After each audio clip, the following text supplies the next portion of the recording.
ever have a really bad fucking day at work. It's the same thing when you're a professional criminal or a professional drug dealer. Some days are amazing and some days are a whole fucking bag of dicks right to the face. Main difference is when you do a 9-to-5 job, you get to go home and the day's kind of fucking over and there's not huge fucking life-altering consequences.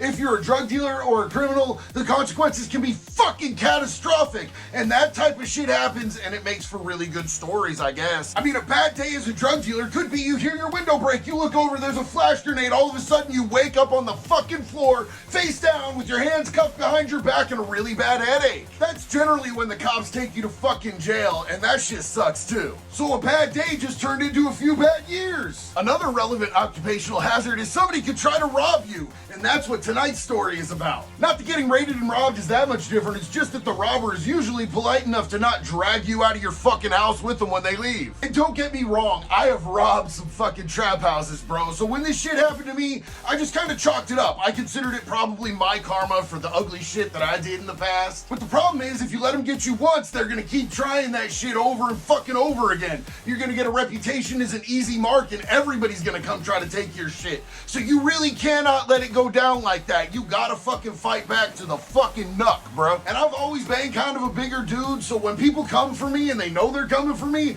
they usually don't just come empty-handed. They usually have something with them. Sometimes people get it twisted up and think that just because I'm a felon that I don't got a pistol. Bitch, I was a fucking felon when I caught my felon in possession of a firearm charge too. Find the fuck out! But the guy that we're gonna talk about right now, he came completely unprepared for what he ended up finding, man. He had to find the fuck out right in the middle of it, and it was a bad fucking situation. But I get it, yo. Dude was desperate as fuck. And any drug dealer will tell you, all of us know, fiends do fiend shit when they're fiending. They do not have their own health or well-being at the forefront of their motherfucking mind. All they can think of is getting their drugs, and I understand that.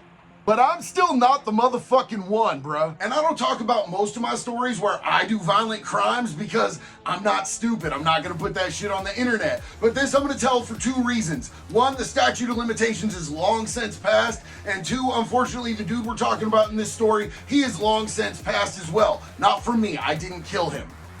There's no statute of limitations on murder, I don't think. Pretty sure. Don't want to find out. Anyway, turn the volume on your phone all the way up, kick your motherfucking feet back, and let's fucking go! Confession time. I was really never the best drug dealer. I sold drugs because I did drugs and I always had drugs around and it made me some extra money and it kept a constant flow of drugs around and that was about it. Like, I was really more committed to doing other crimes that actually gave me adrenaline rushes. That's where my heart and my passion was. Like, I could have a pile of fucking money and drugs at home and I'd still be out stealing cars or doing fraud or robbing fucking trap houses because I needed that fucking heart-pumping shit. And yeah, I was absolutely addicted to meth, but honestly, I think I was way more addicted to the lifestyle, way more addicted to the adrenaline, way more addicted to the fucking rush after rush after rush of doing wild shit and getting away with it. But like I said, every once in a while, even weighing up and selling bags gets exciting. I had this dude that had gotten a front from me, right? And he said he was coming back over to pay me. He came over to my fucking house. I let him the fuck in. Everything was supposed to be straight, right? I'm weighing up another bag because he said he needed another ounce. All of a sudden I turn around and he's standing there with a fucking knife in his hand. Now understand this, everything that's happening right now is my fucking fault, bro.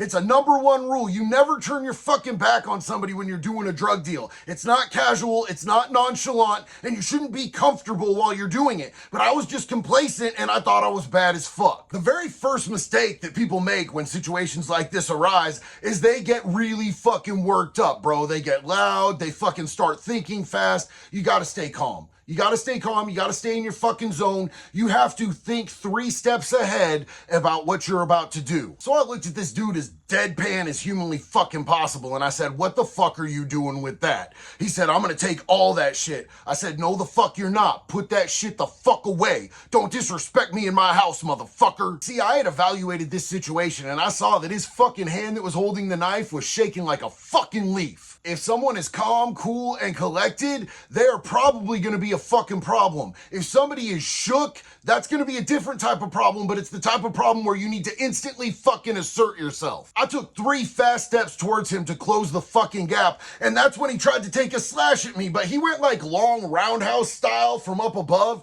It was the weirdest shit I've ever seen in my life, man. This dude did not know what he was doing with a motherfucking knife. I did boxing for years, and boxing is a little bit different than knife fighting, but the same basic principles apply. I used my left arm to block his arm. I jabbed him in the fucking chin. He got woozy, took 2 steps back. I went to grab the knife and we started tussling, man. And all of a sudden this bitch ended up in his stomach. It was right about then that my homeboy heard the scuffle from the other room and came blasting through my fucking door. He saw the dude on the fucking ground bleeding and was immediately like, yo, what the fuck just happened? I ran it down to him real quick. Dude wasn't dead. Dude wasn't like explicitly dying or anything, but the situation was bad, right? Here's the thing, man. Like, I'm not a cartel member. I don't just chop people's bodies up and put them into fucking barrels if they cross me. That shit's just not me. Like, I'm not that cold-hearted. I've got a dude bleeding out on my fucking floor. I can't just fucking call 911. I'm not entirely sure what to do with this fucking situation. My dude is looking at me and he's like, we are fucked. And I'm like, yeah, no, I get it. I tell dude on the floor, check this out, man. I'm not calling 911. I'm not having cops come in my motherfucking house.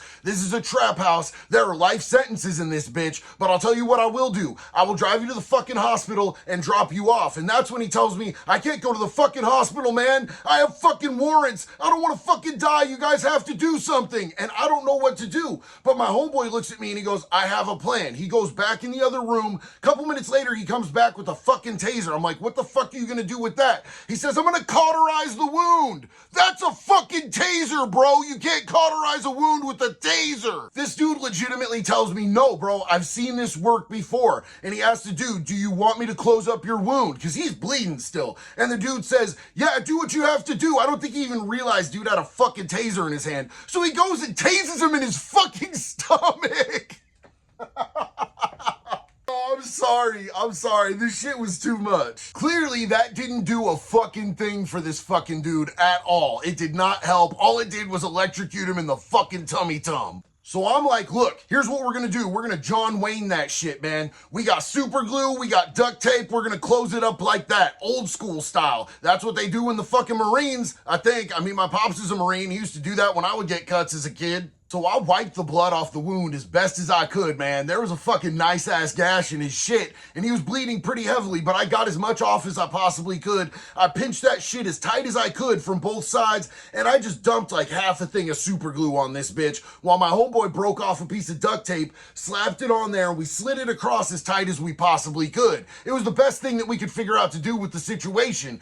Dude stopped bleeding for a minute, bro. Like, it didn't seem too bad or anything like that. He was fucking calming down a little bit. He was a little more rational. He said he was in a bunch of pain. So I did what any good Christian would do, and I got the motherfucker high. Now, old boy was whining and crying and fussing and complaining, and I told him, bro, like, look, man, you did this to your fucking self, bitch. You know you put me in that position. You shouldn't have fucking come at me like that ever, not once in your fucking life. And now you've got a fucking big old fucking cut in your fucking tummy tum. That's on you, homeboy, not me. Plus, bitch, don't you owe me money right now? But look, at this point, I've stabbed a motherfucker, and I'm trying to do some type of damage control. Like, this was in the state of Oregon. Oregon doesn't have no stand your ground laws, doesn't really have any decent self-defense laws. Yeah, he came in my house and he came at me, but I'm also a goddamn drug dealer, bro. There's no good ending to this if he decides he's gonna go to the motherfucking police at all. For any of us, we're all gonna get fucked. So I explained that to him. I'm like, look, you know Measure 11, bro. If you tell them that I stabbed you, but you came in my house with a knife and you pulled that knife on me, we're all just going to prison for a really long time.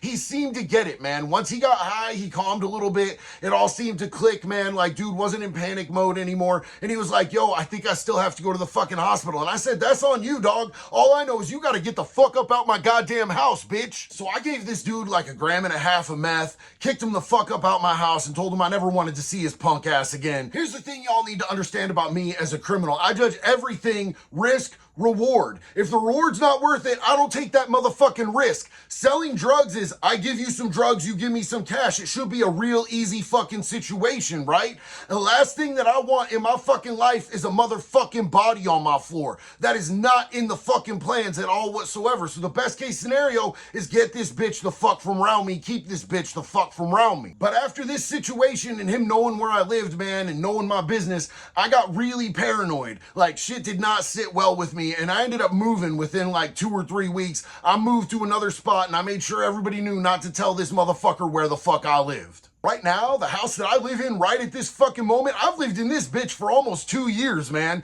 That is exponentially longer than anywhere that I fucking lived outside of fucking prison for one period of time in my fucking adult life. I always had to fucking vacate places because there would always be some crazy wild shit going down, and I'd always be worried that the fucking cops were gonna kick the fucking doors in. At the end of the day, when you're doing any type of crime, especially dealing with drugs and people that are on drugs, there are so many variables. There are so many fucking abilities, man. You never know what the fuck is gonna happen, and that shit's just not how I want to live. That shit's not worth it to me anymore. You might make some money, bro, but you're gonna lose everything that you have over and over and over again, and that's what I keep trying to tell these youngsters, man. It's just not worth it in the end. The feds are gonna seize everything that you fucking have if you make any decent leeway, and it's not if you get caught, it's when you get caught, all right? Y'all might notice that I'm a little bit mellower than I usually am in videos today, but I just did this shit yesterday, and fuck, man, I'll tell you what, it took the fucking dirt out of me getting that much of my stomach tattooed.